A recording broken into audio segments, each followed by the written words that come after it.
And I'm Clinton. And welcome to BlackLantic. We're a We're- podcast, website, and media channel with the goal of bringing Black Canadian East Coast voices to the world. Did I steal your line? I don't know. This is not even what I picked. We just can't seem to get through a proper intro. But people listening, you can expect to hear from us weekly with guests or topics concerning Atlantic Canadians or topics from all over the world.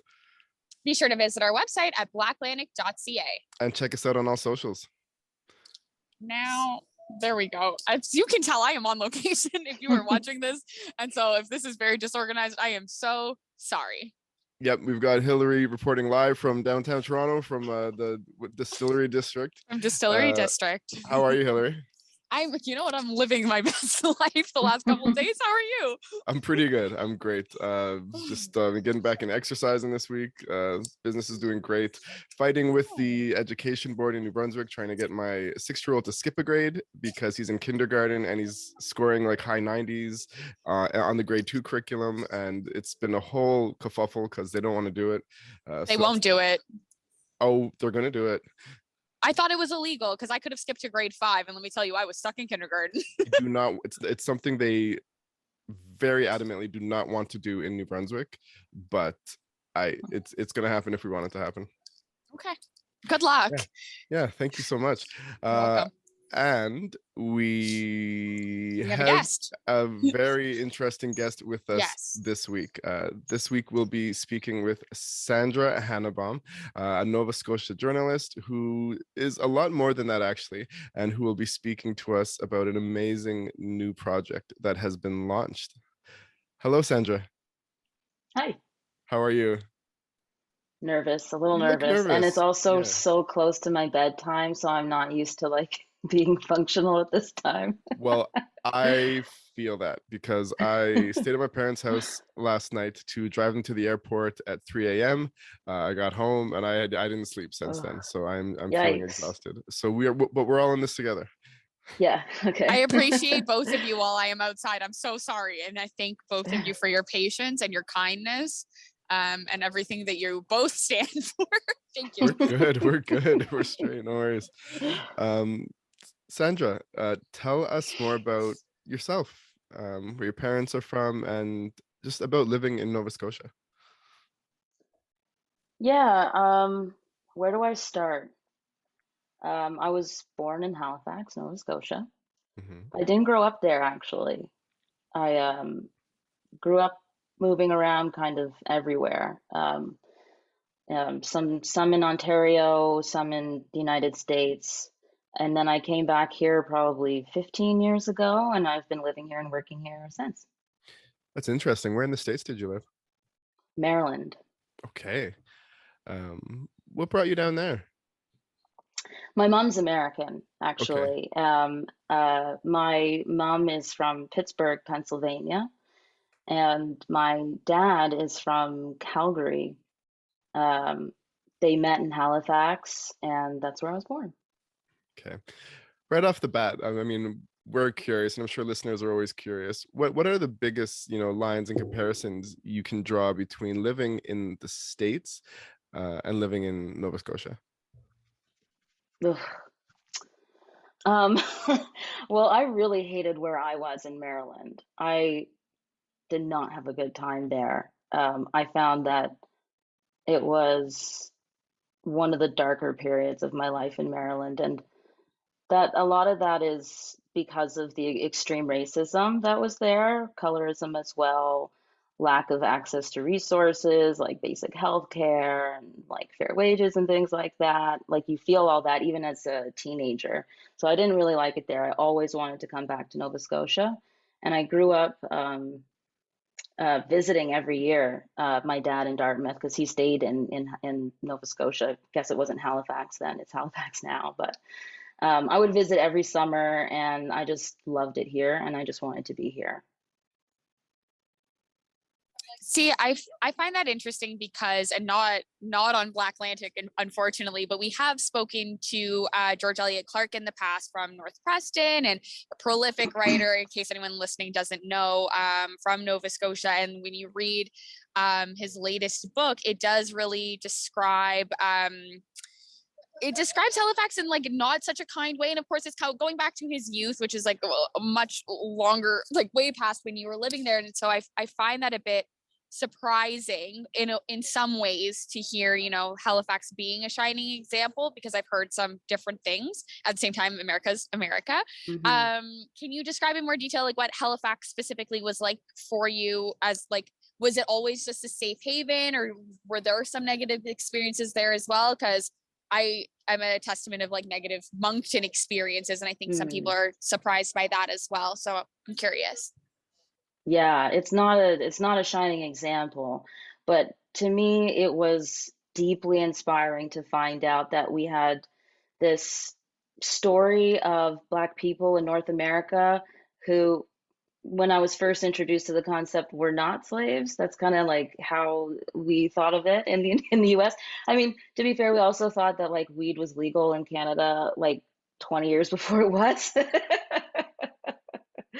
But the Americans aren't really known for their extensive knowledge of Canada in general. But or anywhere else in the world outside of America. yeah. So, but I just didn't like Maryland, and I always wanted to go back to Canada. I saw myself as a Canadian, and when we came back, I was really happy about it. But really, just on a basic level, like we have trees here. You know, there's trees in the city. That's really nice.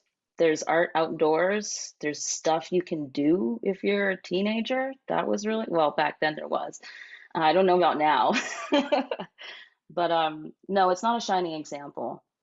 It's really just I'm trying to think of my words here.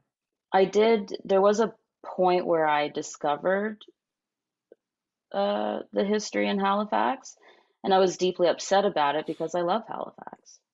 Mm-hmm. Yeah, that's how I'll put it. I wanted to ask as well, and then Clinton, I'll let you ask the next question, but like I definitely don't want to like mine you of any trauma or any like uncomfortable feelings, but I absolutely know nothing about Maryland. I think perhaps a long time ago, and Clinton, you can correct me if I'm wrong, but I feel like Mary Louise McCarthy talked to us about some of the history of people in Maryland or having relatives from there, but I don't know if they have like a large Black presence or what like the statistics are there. And you mentioned like colorism. Is it something that like it's like very different? Was there a lot of diversity there, and or did you find going back to Halifax there was more of us, of Black people, of people that you related to? I found there were more people I related to, maybe, or who were more accepting in general. I think just more accepting as compared to Americans that I was exposed to. But Maryland, Maryland and Virginia, um, that's where the slaves were received in the United States. It's actually kind of a funny parallel because that's what Nova Scotia was too. They have kind of a similar story in that sense. I just happen to prefer Nova Scotia and being in Canada and having healthcare. Certainly no argument there. For all of its hardships and problems, especially the ones being uncovered in recent years, Canada's definitely not the worst place in the world to live. Yeah. Can you tell us, pardon me? It's all right. Can you tell us what school was like for you? And also, you know, what made you want to pursue the journalistic arts or journalism? School. I was back and forth for school. I started living. I was born in Halifax, and then we moved to Ontario and moved around a lot in Ontario. I was just with my mom. My parents aren't together, and I would visit. Then we moved to Maryland, and I went to school there for a while. And I also happened to do like a weird back and forth for just 1 year where I did go to grade 8 in Dartmouth at John Martin Junior High, which was kind of an interesting experience for me because I thought people were hard where I was. And I thought like Canada would be so like easy peasy. And then I went to John Martin Junior High, and there's like way harder people at that school than there were at my school. Like I thought, like when I was in Maryland, I had cousins who were proud to be in gangs and things like that. And it was the same here. So I was surprised to find it was basically the same. And a lot of cases, in most cases, everything we have in the United States, that's a problem we have in Canada as well. I mean, wouldn't you say though that like a lot of the Black people that ended up in Nova Scotia had their origin stories in the States? Hmm. But Yeah. in Toronto, like a lot of the Black people in Toronto, they immigrated from the Caribbean, whereas in places like Nova Scotia and New Brunswick, they came directly up from the States. So it is all sort of part of, I could be wrong. It feels like it's more part of the same original culture and group of people. And Yeah. I haven't been in Nova Scotia a lot over the years, growing up in Toronto, but I always did find when I was in Nova Scotia, I did feel it par to like my experiences in like Connecticut or New York or Detroit when I was younger and growing up. Just sort of a slightly different mentality, a little bit harder, a little bit rougher, like you're mentioning. Mm. There are parallels for sure. Like, if you look at the world map or like a globe and you see all these horizontal lines in North America, there's this horizontal line dividing Canada from the United States, but that's not how people actually traveled and lived, like horizontally. It Hmm. was more vertical. You know, people came like from the south to the north, and I guess vice versa. Exactly. Yeah. um, so you got into journalism. Hmm. Right. Why? Can I add to that? Not only like why, but I guess I would also, just because I'm in journalism now, and like I want to know if you were like always into storytelling. Is it something that started young for you, or is it something you stumbled into on top of the why? Yeah, I guess I stumbled into it a little bit.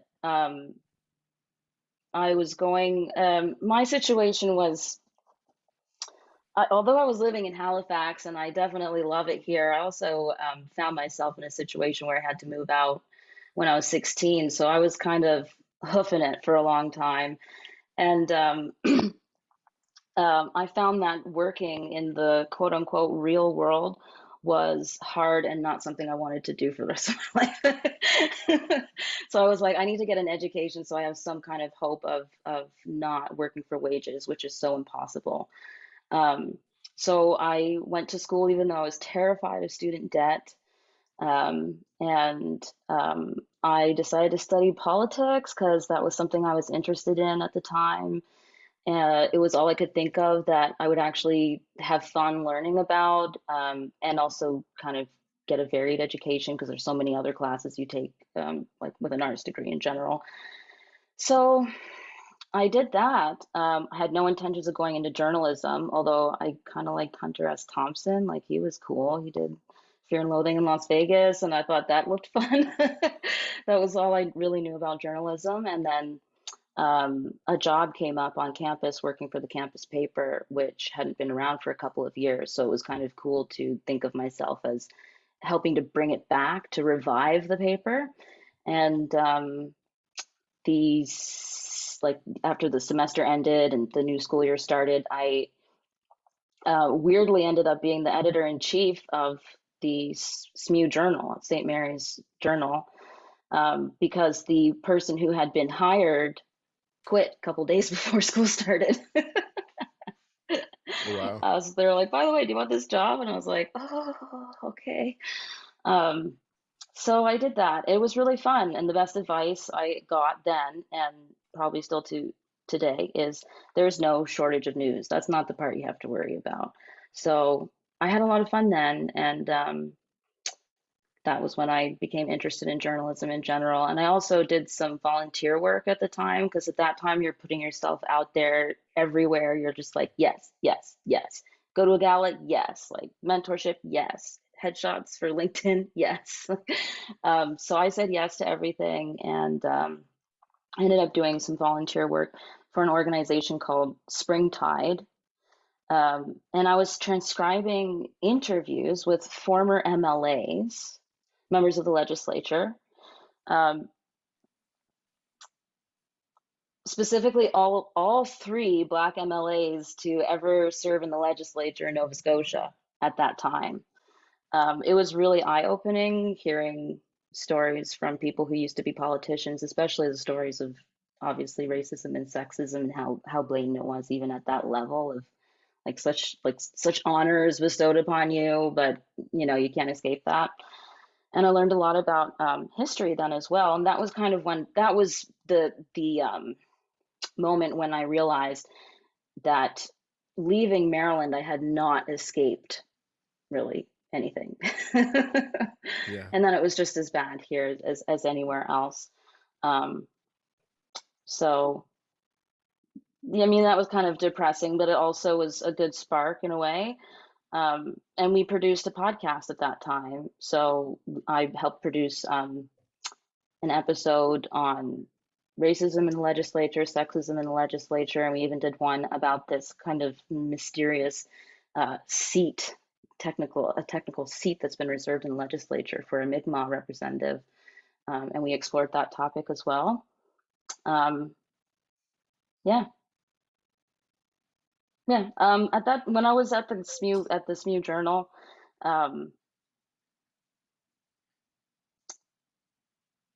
it was, I think it quickly became clear that this is the only thing I'm good at. I was like, it turns out I was not very good at economics. I never had a chance at anything having to do with math.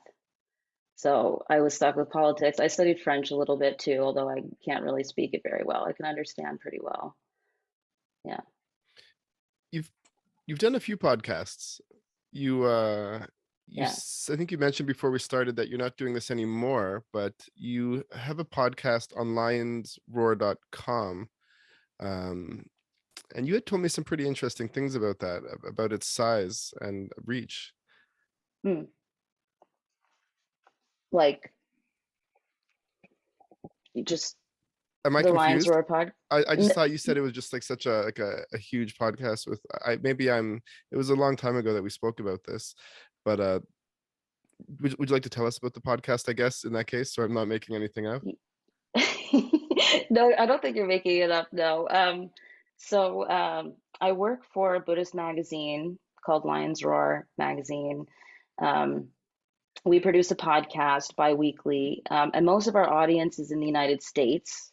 So that's probably why no one, including myself, had heard about it. Like until I applied for the job was the first time I had heard about it. Um, but Buddhism is kind of a small community of about 1 million people, mostly in the United States. So in the Buddhism category, we compete very well, and we're in the top 10 for Buddhist podcasts in the United States. It continues to grow, and that's really good. We're on our 85th episode. And we'll be getting to the 100th episode in December. One more quick question. Are there a lot of Black Buddhists in the world? I probably wouldn't say a lot. Of the 1 million, yeah. Yeah. Yeah, but there is a really strong and inspiring movement to, I guess, reflect on how we define Buddhism and who's included in the conversations that are relating to Buddhism in general.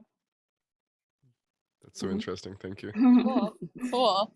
I'll bring it back to the East Coast a little bit. I'm curious about, and we're going to get, I think, slowly to the crux of the project that you're doing. And I've always been interested by, I would consider Clinton and I to be doing something media adjacent. We definitely don't want to say that we're journalists or putting out anything that's like necessarily factual. It's definitely more fun. But I know that sorry, do you agree? You're not wrong. No, you're not wrong at all. I definitely don't like to categorize us as journalists, activists, news reporters. I think I'm an activist, and I think what we do is activism, but you can choose your labels and I'll choose mine. I hear you, but I think if we had to categorize it, like it's entertainment, and we interview the activists, we interview the journalists, we interview the change makers and the people with the stories. And I'm not saying we don't do activism related work, but I feel like we create a voice and a platform. I feel like this is dear white people. How we create a voice and a platform for people to speak. Yeah, we've definitely done some very strong activist work, but that's what made me laugh. No, I agree. No, okay. No, I just didn't want to misrepresent our endeavor. We're good. But what I did want to point out is because of the way media works in New Brunswick, and I definitely don't know that it's the same in all of the provinces, but it definitely feels very heavily owned by very specific monopolies. And there definitely is not enough diversity in those staffs. I believe that we have on other podcasts interviewed some of the only people of color to work for certain organizations. And I'm curious if you find that to be the same in Nova Scotia or in any of the research that you've done. Like, do you, as a person who works in journalism, do you find yourself often the only Black person doing that in that room, or have you noticed more diversity and it's New Brunswick that like often is slow on the draw when it comes to that? There's still a problem in representation in media, for sure. Like no matter how you slice it. And that's just like universal. Like, you know, when I went to St. Mary's and did my bachelor, and then I went to King's College and did the 1-year program for journalism. And while I was there, I was one of 3 Black students in my class, and of about maybe a dozen, 15 BIPOC people in the whole journalism program, I think. Because there's different journalism programs aside from the 1 year. Obviously, there's the 4-year. So like a dozen people. And I mentioned that the other day to someone who was like, wow, you're so lucky. That was a lot. I find that very much like, really? Oh, no. So, and I don't remember exactly how many years ago that was, but it's actually getting worse. So while representation improves on television, in business, like 2020 I thought it was a really great year for Black representation. It seemed that way from what I was seeing on TV. But what was actually happening was the worst year since they started counting in Canada for hate crimes, specifically against Black people. And in Halifax, well, Nova Scotia was the worst of all the provinces. And in Halifax, it had doubled. Like the rate had increased by 100%. So it's amazing to me how things seem maybe in the professional world or in the public sphere, but what's actually happening on the ground is completely different. And the fact that we don't know about that is because of a lack of representation in journalism. One funny thing I had just noticed today, I was talking to my mother about I was trying to remember, what was she saying? We ran into maybe I shouldn't, because this is like has something to do with diapers. I probably shouldn't tell this story because it's something to do with diapers. That's okay. I have a horrible diaper story from yesterday, but go on. I have a lot of horrible diaper stories, and I'm talking adult ones. So I'll tell my story first. I pierce Great, babies' let's ears. go. One of the things I do is I pierce babies' ears, and this baby shat all over herself on the bed in the spa room right before I went to pierce her ears, and they did not have any diapers, and it like leaked through the pants, and it was like there was paper towels being used, baby wipes, putting plastic bags underneath, and I finished the service. Okay. So now that I've broken the ice with the diaper stories, you can dive in. Go for it. So we were walking down the street, and my mom, she saw a child, and she said, "Oh, I can tell he has a diaper on," because she's learning. She's doing early childhood education. She said, it's just so funny how she can tell now, like when a baby's wearing a diaper. I said, that's so funny because I can actually always tell when an old person is wearing a diaper because I used to work for seniors, like taking care of seniors in their homes. And I can somehow always tell when they're wearing a diaper. And I said, but I can't tell when a child's wearing a diaper. And she said, well, that's lived experience, right? If you have experience with something, you always recognize it. That was coming back to my point Hmm. about representation in media in a roundabout way. Okay. It's very valid. I know when I see an old person, if that butt's too thick, I'm like, that's some depends. That's some depends. I know it from my mother's lived experience and from working at Shoppers Drug Mart for 12 years. So I'm with you on that, on the complete tangent, but I agree with you. It's a very big tangent. I kind of forget what we're talking about. Representation in media. Yes. Yes. So, like I said, about a dozen people and at King's, that's not a good, that wasn't a lot. And that was a lot, apparently. So it's not looking that good. And things are actually getting worse because, like I said about the stats for anti-Black racism, it's going up. We see in the States, it's actually getting worse. So it's just funny how what appears to be true is not necessarily true. And we don't find that out. We're finding this out 2 years later. So my question kind of is like, why weren't articles on hate crimes proliferating when hate crimes were proliferating? Why are we finding this out 2 years later? I asked a similar question in our last episode, like tangentially related, but not specifically related. When we were talking about the number of mass shootings, how during the pandemic, were there still over 600 mass shootings a year, 2020, 2021, we're on track to maybe surpass these astronomical numbers this year. But because of the nature of the pandemic, and while I don't want to put on my conspiracy theory tinfoil hat, also the fear mongering, the talking about vaccination, the talk about the unvaccinated people, getting everyone to hate each other, did we just skate by like 2,000 people being injured in of course, specifically the States, but still, I don't, I completely agree. And I don't understand how, but it's who owns the media. And that's what we're getting to in this whole conversation. Yeah. Yeah. I mean, it has to do with who owns the media and what the agenda is and what the narrative they're trying to push, what distractions they want. Of course, when children get murdered at elementary schools, that is quite rare. But yeah, there's multiple mass shootings all the time. So when we met you, you were quite passionately putting yourself out there after a hiatus, and you were seeking information, and you were speaking really loudly about a few things. Do you want to talk about that survey and what it's led to and what you're doing now? So actually that survey was part of a course I was taking, but I'll start like at the beginning. There was this email that circulated around from a local journalist who has a news list, who was saying, hey, a couple of people are interested in starting a Black media platform. Is anybody else interested in doing that? So I had a couple meetings with people who were interested in doing that, but we found like we all each had our own thing kind of going on and had to basically get our shit together before we could come together and do something as a group.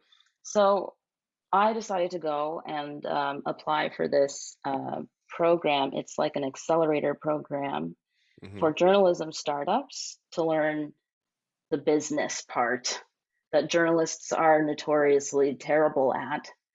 And it's funded by the Google News Initiative. So I applied for that and I was selected, participated in that. And one of the things I had learned was how to do this user survey. So instead of putting a product out and then hoping people like it, ask what people like and then put the product out, basically.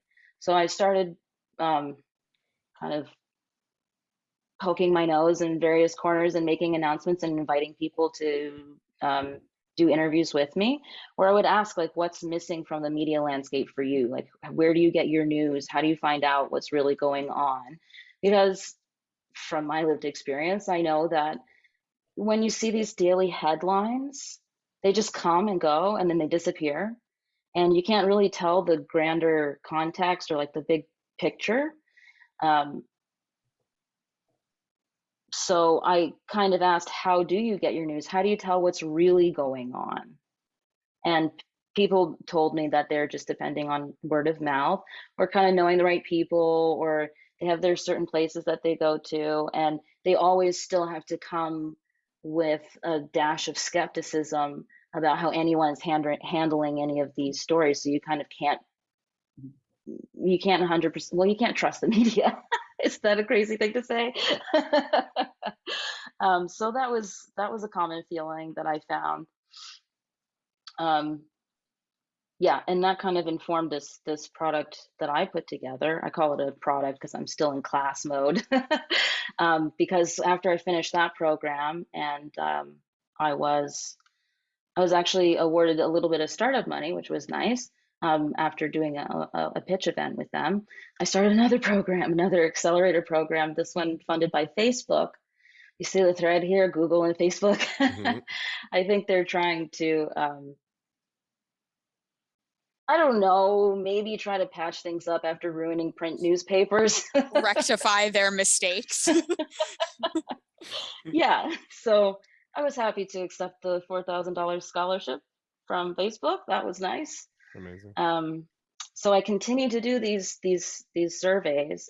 Even now, as I've actually launched this newsletter, I'm putting together a survey right now that's kind of to find out who are these people who've signed up and what do they need and what's missing, what do they like about this, what don't they like about it, and kind of take it from there. It's an iterative process, so the thing is never really finished. You're always kind of making changes, checking how people like it, then making changes again, and you just kind of repeat. And so that has evolved into, I believe, correct me if I'm wrong now, but so the project is 2xg.ca. The company is called Twice as Good Media. Twice as It good was a media. Yeah. placeholder at first. It actually comes from a short film that I watched called Twice as Good, kind of poking at this idea of Black excellence and the amount of pressure that it puts on some people to be excellent or else they're not worth anything. You know, like to be seen as human, you have to be better than everybody else, be twice as good, work twice as hard to get half as much. So I kind of use this phrase as a placeholder when the course was just asking me, what can we refer to you as?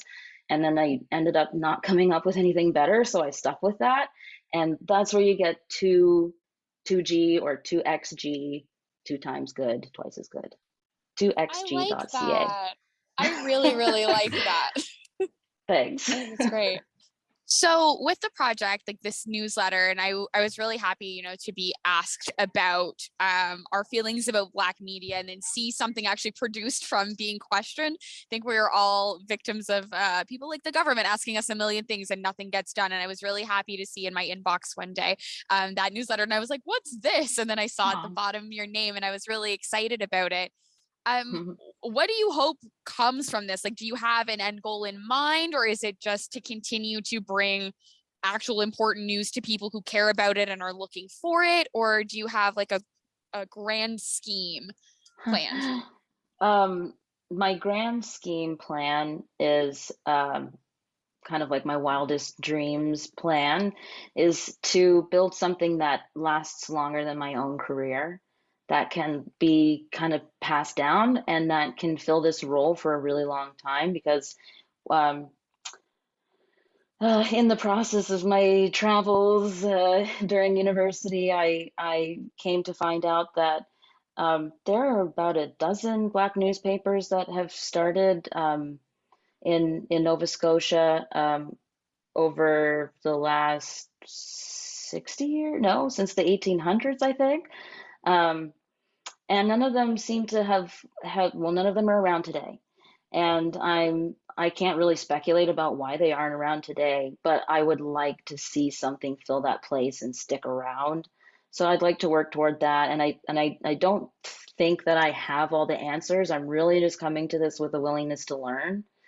Um, And that part, I think I understand. I understand how to listen and learn and take insights from what people are telling me and kind of pull together the threads. So one of the things that's missing in the coverage, the daily news, is that um, there's it's like there's no memory, right? There's something happens and then bloop, did you know this happened? Like even the shooting, right? In Buffalo, did you know this happened? And then immediately something else happens, right? And it's gone. I mean, that issue is not gone, but sometimes it feels as though issues are dismissed, and often the journalists who do stories, certain stories, don't come back to follow up. They don't come back when someone wins a prestigious award or gets like a rare accolade. They come when there's a shooting or uh, something about Black Lives Matter, I guess, and then they disappear. They don't come when it's like about this great daycare that's like full of cute kids. um, so that's a problem. And yeah, I'm hoping to solve that. I'll share my value proposition. Please. I've been working on it for 6 months, so better be good. Twice as Good Media is the company, produces a newsletter for people who are tired of reactive news coverage.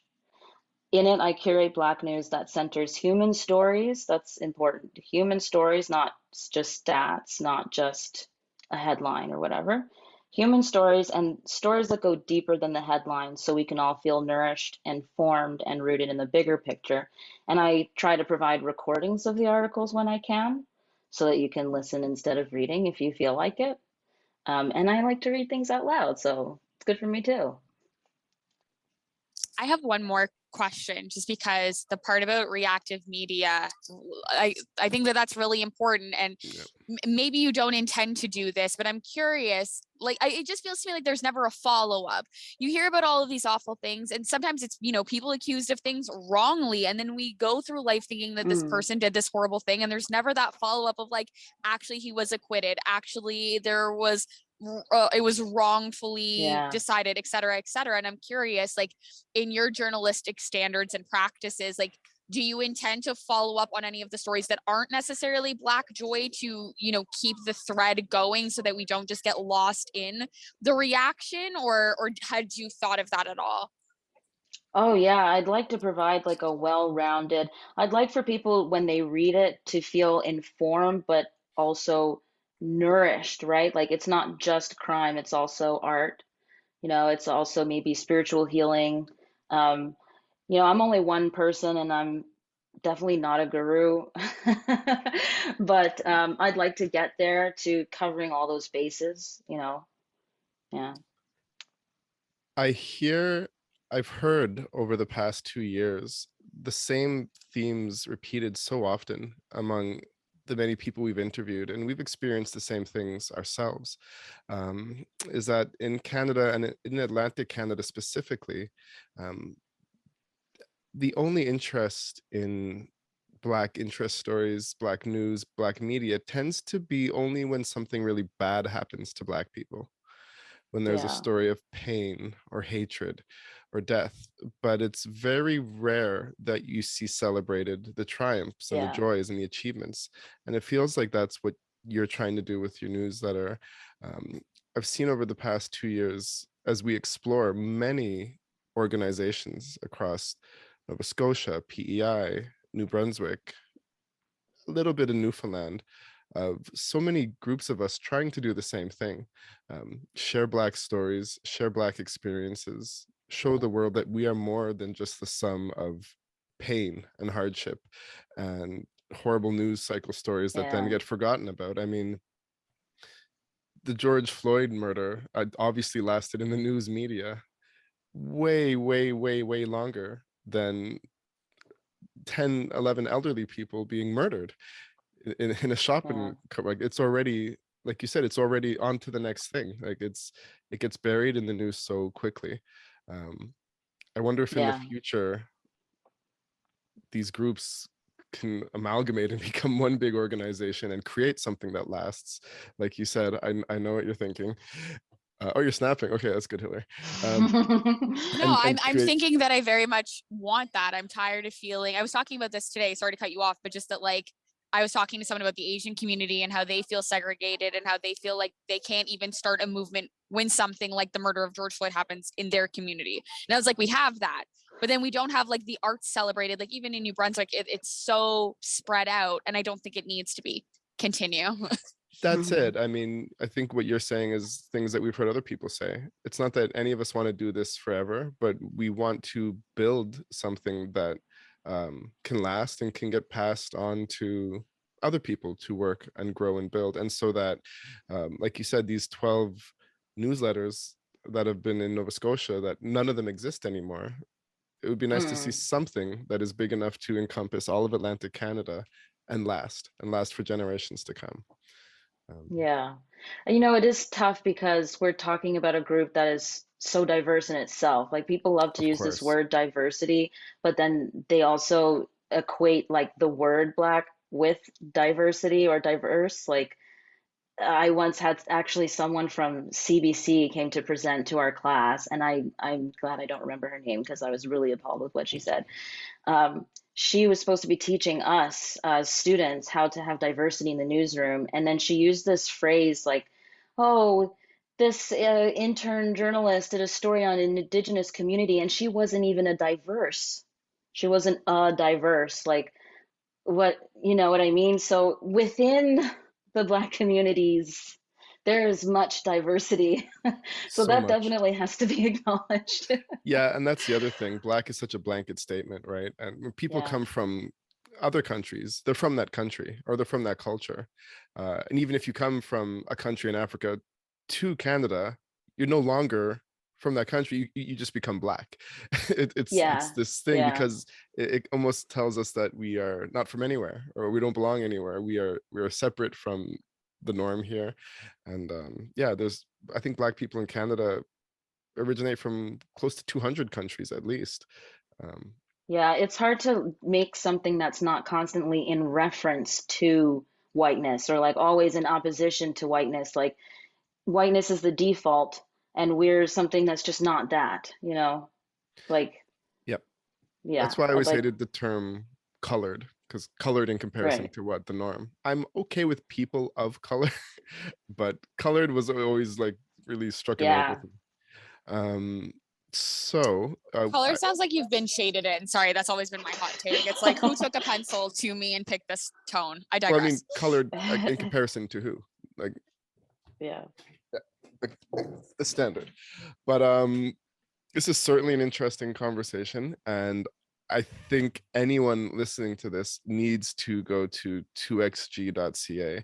The homepage is super visually interesting. The newsletters are getting up there, populated. It's neat that you can have the option to read or listen along.